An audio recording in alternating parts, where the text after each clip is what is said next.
एक schedule caste के पास एक पत्रकार गया गांव में और उसको ये पूछता है कि क्या भाई तुम किसको वोट देने वाले हो? तो वो कहता है कि मैं बीजेपी और कांग्रेस दोनों को वोट नहीं देने वाला।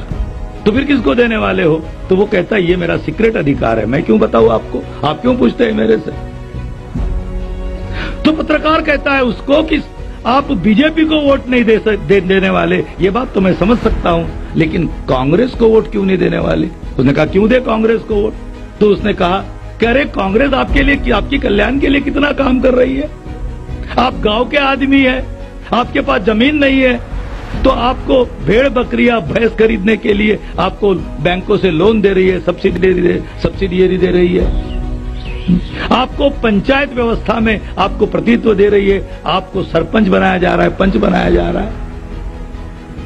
तो उसने सवाल किया, वो आम आदमी ने सवाल किया कि क्या सारी उम्र हम भेड़ बकरियां पालने वाले खरीदने वाले ही बने रहे? क्या सारी उम्र हम पंचायत समिति के पंचायत के ही मेंबर बने रहे? तो क्या कांग्रेस हमें प्रधानमंत्री बनाने वाली है देश का? क्या हमारे किसी भाई को प्रधानमंत्री बनाने वाली है? अगर बनाने वाली है तो बताओ, मैं कांग्रेस को वोट देता हूं। तो ये जो बात है, ये उदाहरण क्या दिखाता है कि एस्पिरेशन समाज में है, वो एस्पिरेशन बढ़ रही है। वो एस्पिरेशन से सत्ता पर नियंत्रण, हमारा सत्ता हमारे हाथों में आए, सत्ता पर हमारा प्रभुत्व स्थापित हो। और ये सत्ता पर प्रभुत्व स्थापित करना, ये बच्चों का खेल नहीं, ये आंदोलन, अपने आंदोलन को महान बनाए बगैर हम लोग ये नहीं कर सकते। तो जो आम हमारा आदमी है, हमारे समाज का, उसकी जो एस्पिरेशन बढ़ गई, महत्वाकांक्षाएं बढ़ गई, वो महत्वाकांक्षा फुलफिल करने के लिए समाज में जब वो प्रेरित होता है, कार्यरत होता है,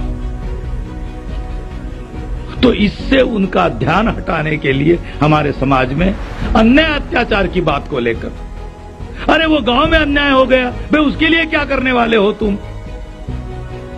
अन्याय होता है किसी मध्य प्रदेश के किसी गांव में और महाराष्ट्र में सवाल किया जाता है, उसके लिए तुम क्या कर रहे हो? या आरक्षण, आज हमारे साथियों ने बताया कि कुछ लोग आरक्षण का नाम लेकर आगे आ रहे हैं। आरक्षण अपने आप में कोई आंदोलन नहीं है, आरक्षण ये आंदोलन का नतीजा है, रिजल्ट है। और जिनके आंदोलन की वजह से आरक्षण का नतीजा निकला, उन्होंने केवल आरक्षण के लिए आंदोलन नहीं किया था, उनके आंदोलन का उद्देश्य व्यवस्था परिवर्तन था। व्यवस्था परिवर्तन के लिए समाज परिवर्तन के लिए सत्ता संरचना में परिवर्तन, और सत्ता संरचना से व्यवस्था परिवर्तन। तो आज हमारे समाज का, आज बहुजन समाज की लोगों का वो आंदोलन के अंतिम उद्देश्यों की तरफ, आंदोलन के अंतिम लक्ष्यों की तरफ जो ध्यान जा रहा है, उस ध्यान से हटाने के लिए, और वो ध्यान, समाज का ध्यान उस अंतिम उद्देश्यों पर, उन अंतिम लक्ष्यों पर केंद्रित करने वाले लोग कौन है? तो वो पढ़े लिखे लोग हैं। समाज में जो पढ़े लिखे, जो हमारे समाज के जो पढ़े लिखे कर्मचारी है, ज्यादातर वो बामसेव के माध्यम से जो काम समाज में समाज जागृति का हो रहा है, वो लोग हैं। तो ये जो सरकारी कर्मचारी है, जो पढ़े लिखे कर्मचारी, ये पढ़े लिखे कर्मचारी ये इस आंदोलन को लेकर चल रहे हैं, तो इनको ही रोका जाए। ये इनको रोकने के लिए वो इनको जो लोकप्रिय, इनको जो पॉपुलर लगते हैं, वो पॉपुलर चीजें इनके सामने ला रहे कि भाई वो आरक्षण की बात, आरक्षण बचाना है हमें।